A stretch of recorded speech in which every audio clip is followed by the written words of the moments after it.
Awesome. Thank you so much for having me, Charles. It's been an honor. It's been a while since I've been back. I'm going to share a screen, do a quick talk. I talk fast. I like to keep going. Plenty of time at the end for question and answers. Tonight, we're talking about my favorite subject, me. No, I'm only kidding. We're going to be talking about switching from a passive investor to an active investor and the challenges that you can have when that happens. So I'm going to start sharing my screen and hopefully everybody doesn't get tired of seeing my funny face. You see it good, Charles?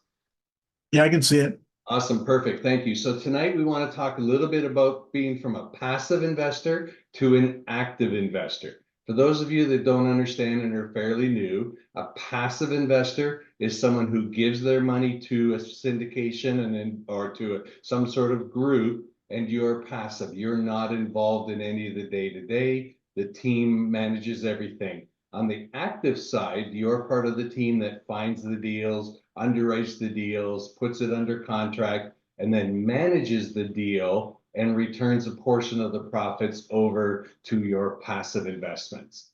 So a little bit about me. I'm a passive investor turned into active. I was a successful business entrepreneur, 47 years in the attractions and entertainment business. My last one was 20 years with iFly Indoor Skydiving.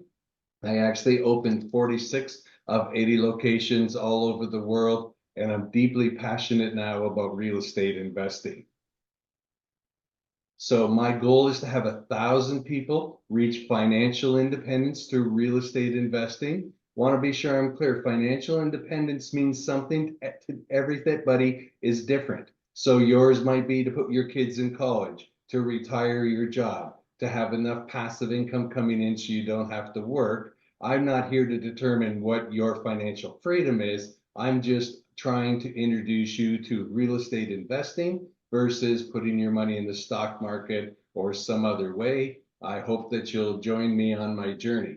So this is a list of my passive investments that I've been in. So I've invested 20. I've been doing this for 5.5 years now. 8 of these have gone full cycle, and I've had all spectrums of success. So my best one, they tripled my money in 20 months. My worst one, they lost my money. So that happened last year. There's a lot going on. We can talk a little bit about that, but they didn't raise enough money. They ended up not implementing their plan quick enough, and then their cap rate expired. They didn't have enough money, and they were repossessed by the lender. So not what you want to have happen. But again, on 31 investments, I've only had one that have struggled, and I've been doing well. So I want to talk a little bit about taking massive action. So if anybody who follows me, and I'll put a link with all my contacts, I do a lot. I'm super, super busy. So last year I co-hosted 48 educational webinars with Massive Capital. We do a webinar every Wednesday night at 6 o'clock. It's 6 o'clock Central. It's free education. We talk about different topics, and sometimes we have guest speakers, sometimes we don't. So these are hosted every Wednesday night. I'm also super active across social media. I kind of tried to add it up, and I've done 700 posts, and this is based on last year. And I'm pretty active, mostly on Facebook, pretty active on LinkedIn, and an old man trying to figure out Instagram. Haven't got to TikTok or X yet. I created 54 YouTube videos on tips of how to do things. So, for example, I learn a little bit differently, so I assume other folks did. I got sent a PDF once, was all about real estate terms, but it was all mixed up. Nothing was put together. So I decided to create a little video and put all of them together based on topics and a little bit more digestible. So my goal again in providing education to help people to be able to do it. I do have a Facebook group. I have about 800 members, and I call it Earn and Learn with Real Estate Investing. I think it's really important, even if you're a passive investor, that you take the time to learn while you earn. All right, you want to make sure that you're being prepared. I've been part of 25 different deal webinars. As a sponsor of 11 deals, I've been the host on a lot of webinars offering different opportunities. Last year, I was a guest on 35 podcasts, an additional 25 webinars. So that, just like what I'm doing here, where I present some information. And I've engaged on 1,000 one-on-one phone calls. Actually, I should change that to Zoom calls. Most of them are Zoom. And as you can see, I love making funny graphics. So there I am saying that financial freedom is calling you. You need to answer the telephone. I really try to have a lot of fun and make it to where I'm approachable and it's not as intimidating. So I want to talk about passive to active is not so easy. So I had a job and I loved my job and I had no intention of leaving my job, but I knew that I needed to do real estate investing. I was always terrified of single family. I didn't want to do tenants, toilets, and trash. So what did I do? Nothing. Big mistake. Even like 25 years ago, I got a copy of Rich Dad, Poor Dad and went, wow, that's what I need to be doing. I did nothing. I kept going around the Monopoly board, collecting my pay as I passed go all the time. And so I'm here to tell you that, first of all, you want to start at least passively and you want to start actively, but I want to talk a little bit about some pitfalls. So I didn't put it in the slide here, but I spent about 18 months trying to get a deal to happen in the state of Texas where I am. And I finally got on somebody else's deal here. It was 240 doors in San Antonio. We spent 6 months and we could not close. So frustrating. I actually lost $75,000 hard. If you don't know what that means, is so we put some money hard. We needed another extension. The other partners had put all their money in, so I agreed to put 75,000 hard, thinking that I was going to be able to get the deal done. I only raised 375,000, which was pretty challenging. It was my first raise. And after holding most of these people's money for 4 months, I had to give it back. Then I got on my second deal, 167 doors in Corpus Christi. And right around that time is when the lending environment went kind of wacky. And I'm super glad that they did. The team decided to back out of the deal because I think we would have been one of those folks on the news. And I had 65% of my investors follow me. So I had to give back 250,000. So here I am, 9 months after 18 months of trying to get on deals, and my first two deals didn't happen. And I had really lost a lot of confidence with my investors because I took their money and then we couldn't close the deal. It was super frustrating. So if you want to be an active deal sponsor, there's a lot of things to consider. So you've got all of these hats to wear. We're going to talk a little bit about the hats. And I was wearing a lot of these hats trying to get my own deals done. And again, I might have been able to start with some smaller deals and move to bigger, but I wanted to go big. Then I did 3 deals outside of Massive Capital. So this one here, Wesley Place, 66 condos in Columbia and South Carolina. I was actually doing broker tours for this group in the state of Texas. And again, we kept making offers and not even getting in the top 3, not getting the best and final. And they called me, and they also have a mentoring program, and they had a student who basically dropped the ball. It was a really, really good deal. And they said, hey, Trevor, we have 3 days. We need $3 million. Can you help us? And so out of the 250 I just gave back, 180 followed me. So I got a small position on that particular deal. Then finally in November of 2022, I was a general partner, one of the lead of 3 partners on 75 doors in San Antonio. And this was my very first time that I've been able to get a deal done. And we're talking almost 3 years into my journey. And then I did close one other deal just outside of Austin, Texas in Round Rock, 52 doors. And then I joined Massive Capital the beginning of last year. And I did 8 deals with Massive Capital. So part of it is being part of a team that has deal flow. So we did a 10-acre land development, 62 doors in Fort Worth, a 2 portfolio package of 196 doors in Warner Robins, Georgia, which is just south of Macon. We raised money for an X-Base industrial condos.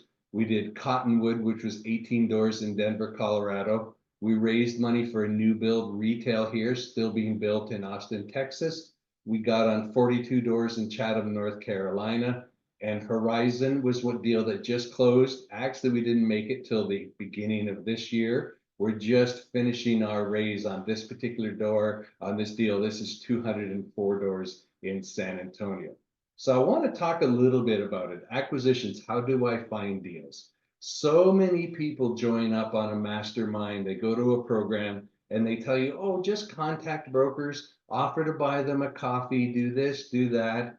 I'm here to tell you that if you're new, they are not sending you the prime deals. They are sending you the deals that everybody else has passed on. Broker's job is to close a deal and sell a deal. So they're sending deals to people that are closing deals. So it's super important to be part of a team that's closing deals so that you can be taken seriously. Underwriting. I am not an underwriting expert, but I know how hard underwriting is. And so again, in our mastermind, we underwrite deals together in a group environment. And you really need to understand all of the nuances, because if you make a mistake in your underwriting, you could be paying too much for a property and then not able to deliver the terms to your investors. Then you got a deal. Somebody actually accepted your LOI. I don't know how many people, I can't see because when I'm presenting, I don't see you all, but man, that first deal I closed in San Antonio, it felt like a full-time job. I had the lenders, the insurance companies, the bankers, the title company, the things that needed to be done. It was a nightmare. And again, it was so important on the future deals where you had a team. So there were lots of people that are helping you get through your journey, get that deal closed, because it's super important to be able to close it. So then you've got to do due diligence. Okay, so you got it underdone. And again, I don't know how many people have been involved in due diligence, but it's a lot of work. You've got so many things to inspect. It's not just show up for a day, walk a few units, make a few notes, and give it a thumbs up, right? You need to get on every roof. You need to scope every plumbing line. You need to test every electrical plug. You need to decide, do I need to change out appliances, flooring, this and that? You need to go through everything. Because again, if you make a mistake on your assumptions, you will not be able to hit your business plan. So having a good property management company that has access to vendors, or having a team that has access to vendors. Just to give you an idea, that last deal with Horizon, we actually brought 21 people to due diligence day. There were 7 leaders. I was one of the leaders of the group, and we actually split up all of the duties. And so each person had 2 people with them. So there was 3 of us. We would go into an apartment. Somebody would be taking the notes. Somebody would be taking the pictures. And then we would upload all of this into the main thing. We also made sure that everybody that was learning got at least an hour with the property management company on the lease audit, so you can really understand. So it's super important. Again, unless you hire a professional team, to be able to walk 204 doors, we managed to do 90% of it in a day, and the second day, and it was mostly because people weren't home and they didn't have access to the apartments. Capital raising. If you remember before, I mentioned to you on my very first deal that I raised $380,000. I did not have a CRM. I didn't have anything. I am not a techie guy, so I literally cut and pasted emails. So an Excel spreadsheet, I would cut your email address, a Word document, I would copy my thing, and I would send it to you. It was super, super, super frustrating that I wasn't that technologically advanced. Now, of course, I am, but it was super hard to be able to track people, do different people. So it's super important that you have a capital raising system. So how many people have been here, right? So everybody tells you, you start talking to potential investors, you get your soft commits, okay? So if I had a deal that would double your money in 5 years and give you a 17% IRR, was located in this market with this plan, would you invest with me? And a lot of people go, yeah, I'd invest with you. All right, I'm sure a lot of you have had this happen to you. But what happens when you actually send them the email? Do people just say, oh, this is what I've been waiting for, Trevor. Thanks for sending it to me. Let me fill it out right away. I'll wire the money tomorrow. It doesn't happen. Unfortunately, what happens is crickets. Okay, they all of a sudden disappear. They feel like, well, I didn't really think you were going to ask me to put money into a deal or do different things. So it's super important. And one of the things we found at Massive Capital is we have a team of people. So I may be calling Charles, and Charles is like, he's my friend, so he really doesn't want to say no to me. So I'll have Jasmine call him, and he'll wonder, who's this Jasmine person calling him? And she'll say, hey, Charles, Trevor's been trying to reach you. Let me talk to you. Because again, you don't want to get ghosted. I don't want to keep calling Charles 6 times, sending him all these things. If he really decided that this isn't the time, this isn't the deal, I'm not ready, whatever it is. So having a team that can help you be able to do this is super powerful. And I don't know how many of you are raising capital right now, but it is hard work. I never got to raise it when it was too easy, but it's gotten super hard. The world is, from all of the news and all things happening, is definitely in panic mode. All right, so then you're going to close. And we mentioned this a bit earlier. I got out of sequence a little bit. You need a team. You need people that are going to take care of the bank. Somebody's going to take care of this, make sure everything is happening. All the things are happening. And again, having an experienced team that's closed deals is super valuable. All right, you got the property done. How many people know that actually after you close, that's when the real work starts? Okay, everybody thinks the real work is finding a deal, getting it under contract, raising money, and getting closed. And a lot of those mentorship programs teach you that you do that. You hire a property management company, you have a phone call for 1 hour a week, and they do all of the work. And you sit on the beach in Puerto Rico drinking Mai Tais going, man, I really like commercial real estate, multifamily investing. I'm here to tell you it's not true. You really need asset management team that can help drive the property management team. So again, I'm super glad to be part of Massive Capital's mastermind. I've closed all of these deals. And actually, I should have updated this slide. I'm just past $6 million on my total raises. So I'm super excited about that. And again, even though that sounds a lot compared to other friends of mine or other people, it is definitely super challenging. And again, if you're interested in learning more about a mastermind, tonight's not the night, it's just part of my presentation, but we do have one. I'd be happy to talk to anybody about it. If you have your cameras on, you can scan this. I'm also going to put a link in the chat to where you could book a call with me. Again, I'd love to be able to talk to all of you. Hopefully you found that some value. I told